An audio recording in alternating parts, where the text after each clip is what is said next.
नमस्कार दोस्तों, आज हम लोग जुडिशियल रिव्यू के बारे में जानेंगे।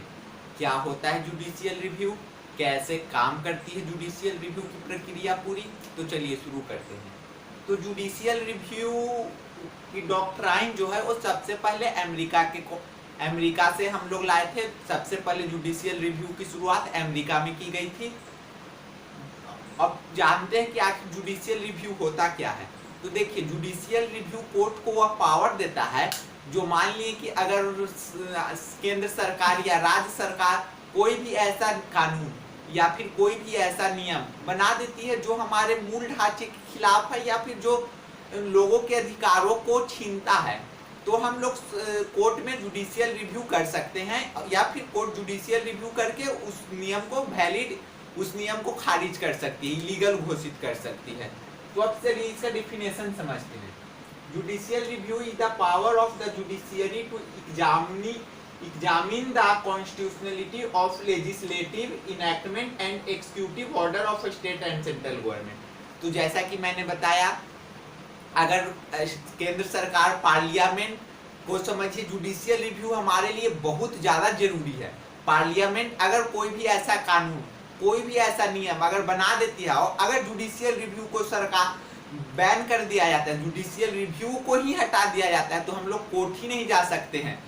फंडामेंटल राइट्स का, हमारा फंडामेंटल राइट्स का प्रोटेक्टर अगर कोई है तो सुप्रीम कोर्ट है, और सुप्रीम कोर्ट को प्रोटेक्ट करने की ताकत कौन देता है? तो जुडिशियल रिव्यू है। जुडिशियल रिव्यू मतलब कि किसी भी केंद्र सरकार के कोई भी ऐसा नियम पर सुनवाई जो होता है उसे जुडिशियल रिव्यू कहा जाता है। Constitution the power of judicial review to Supreme Court and High Court. Constitution gives the power. देखिए, जुडिशियल रिव्यू जब भी होगा वो चाहे तो सुप्रीम कोर्ट में होगा या फिर हाई कोर्ट में होगा। जुडिशियल रिव्यू कभी भी सबऑर्डिनेट कोर्ट या फिर डिस्ट्रिक्ट कोर्ट में नहीं हो सकता है। Supreme Court declare the power of judicial review as a basic structure of constitution.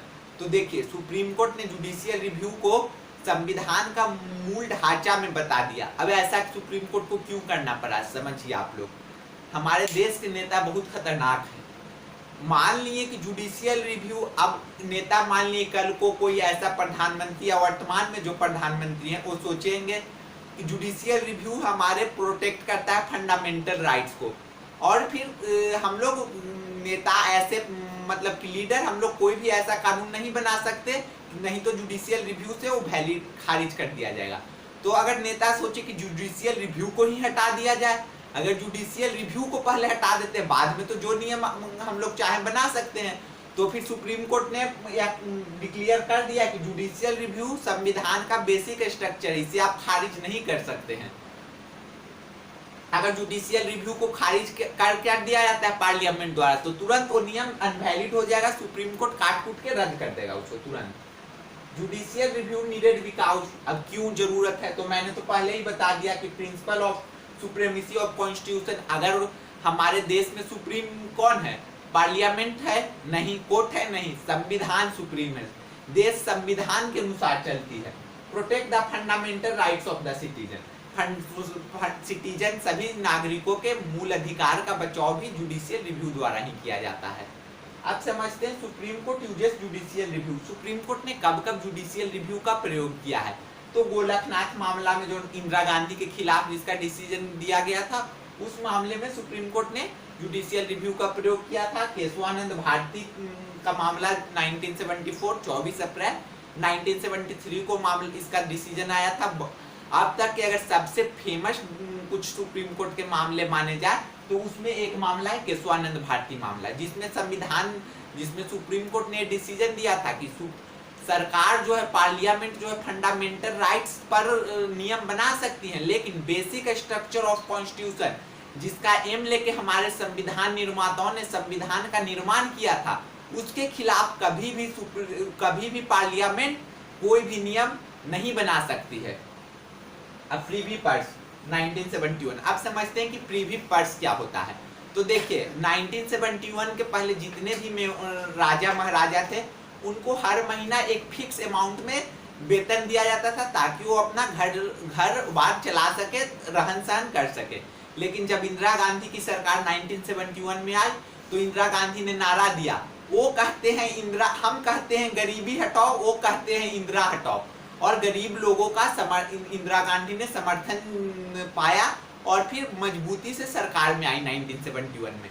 और 1971 में आने से पहले ही इंदिरा गांधी ने ऐलान कर दिया था कि अगर हमारी सरकार बनी तो हम प्रीवी पर्स को हटा देंगे। तो प्रीवी पर्स को हटा दिया गया। उसमें भी सुप्रीम कोर्ट ने जुडिशियल रिव्यू को स्वीकार किया था, बाद में इसे पूरी तरह से खारिज कर दिया था। सुप्रीम कोर्ट ने कहा था प्रीवी पर्स फंडामेंटल राइट्स नहीं है। मिनर्वा मिल्स के मामले में भी सुप्रीम कोर्ट ने इसका प्रयोग किया था।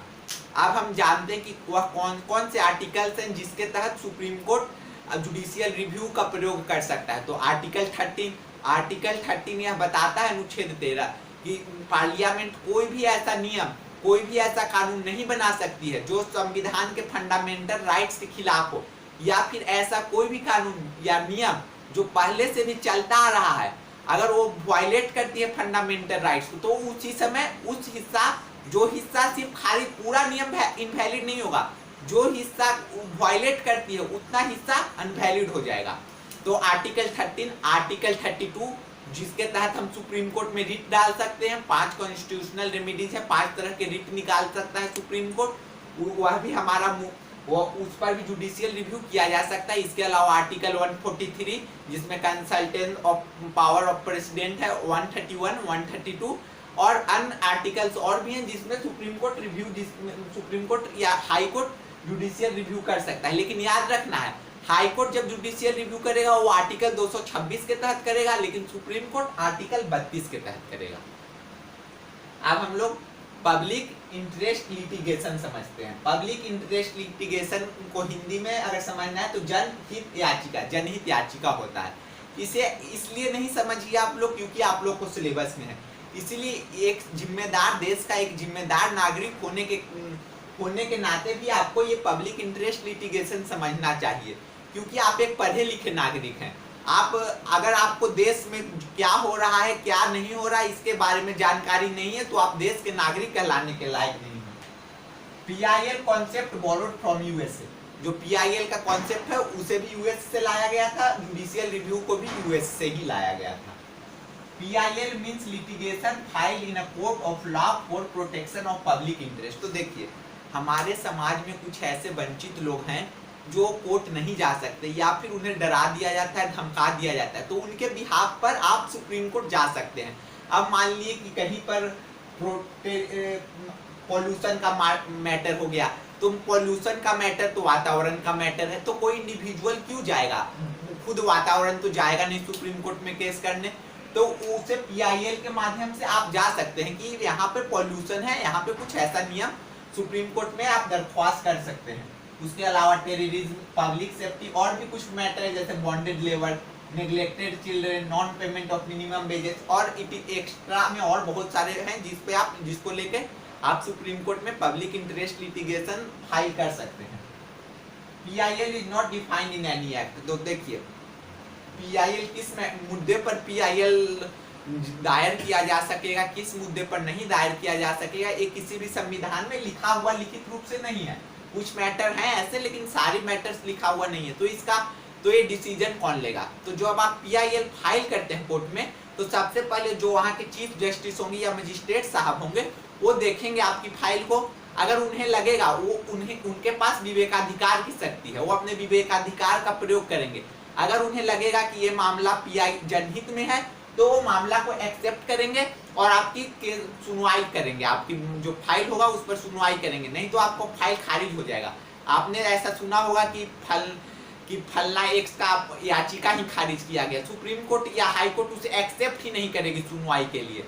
तो PIL में भी ऐसा होता है कि सबसे पहले आपको एक्सेप्ट कराना पड़ेगा, जिस मजिस्ट्रेट साहब वहां करेंगे।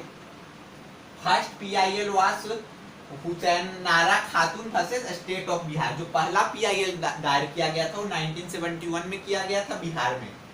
फिर देखिए, अब आपको जानना पड़ेगा कि who is known as father of PIL in India. तो PN भगवती, ये नाम एकदम जुबान पे रख लीजिए, PN भगवती बहुत बड़े चीफ जस्टिस हुए उस समय सुप्रीम कोर्ट के, तो इन्हीं को फादर ऑफ PIL कहा जाता है। जो कि SP Gupta versus union of India case में इन्होंने पीआईएल के बारे में जिक्र किया था। और इसके बाद तो पीआईएल की समझिए बाढ़ आ गई। जैसे कुछ और मामले जो जिसके पीआईएल के अंडर, तो विशाखा एक्ट आपने जाना होगा, sexual harassment act against women, जो पोस्को एक्ट से भी जुड़ा हुआ है, तो विशाखा मामले में भी पीआईएल ही हुआ था। फिर श्रेया सिंगल ट्यूटर वाला मामला, उसमें भी पीआईएल ही हुआ था। और अभी नया 2 दिन पहले भी एक पीआईएल दायर की गई है, जो वुमेन को 33% आरक्षण जो पार्लियामेंट में है उसको लेकर भी अभी नया पीआईएल सुप्रीम कोर्ट में दायर की गई। और बहुत सारे मामले ऐसे हैं जो पीआईएल से ही निकले थे, उसके डिसीजन सुप्रीम कोर्ट में ऐसे पीआईएल डाला गया था, बाद में सुप्रीम कोर्ट ने उस पर डिसीजन दिया, जो कि फेमस बहुत ज्यादा हुआ। विशाखा मामला को कौन नहीं जानता है। और बतौर से एक महिला, तो हर लड़की को, हर कॉलेज स्टूडेंट को विशाखा एक्ट के बारे में जानना चाहिए, इंटरनल कंप्लेन कमेटी आईसीसी के बारे में जानना चाहिए, क्या उनके अधिकार हैं। अब समझते हैं कि पीआईएल कौन दायर कर सकता है। तो कोई भी भारत का नागरिक हो या फिर वो भारत में निवास करता हो, या एनआरआई हो, या फिर कोई भी हो, वो पीआईएल दायर कर सकता है। आर्टिकल 32 के तहत सुप्रीम कोर्ट में पीआईएल दायर कर सकता है, और आर्टिकल 226 के तहत हाई कोर्ट में पीआईएल दायर कर सकता है। और सेक्शन 133, देखिए यहाँ पर आर्टिकल मैंने कहा, आर्टिकल कहने का मतलब है कि संविधान का यहाँ पे हवाला दिया गया है। और सेक्शन 133 कहने का मतलब है कि आईपीसी में सेक्शन होता है, तो आईपीसी के 133 सेक्शन के तहत वो किसी भी स्टेट